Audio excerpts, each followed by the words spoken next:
प्रकाश रणबावळे यांची सहाय्यक पोलीस उपनिरीक्षकपदी पदोन्नती।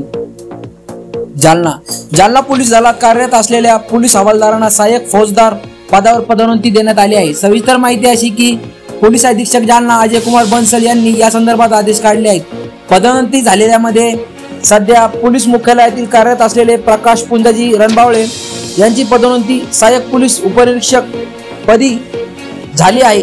प्रकाश रणबावळे यांना कोरोना काळामध्ये आरोग्यमंत्री तथा पालकमंत्री राजेश टोपे यांच्या हस्ते कोरोना काळात ड्युटीवर असताना प्रशस्ती पत्र देऊन सन्मानित करण्यात आले व तसेच पोलीस महासंचालक महाराष्ट्र राज्याचे विशेष सेवा पदकाने सन्मानित करण्यात आले आहे। प्रकाश रणबावळे हे शहर वाहतूक शाखा जालना पोलीस अधीक्षक कार्यालय पोलीस मुख्यालय पोलीस हवालदार येथे काम पाहिले।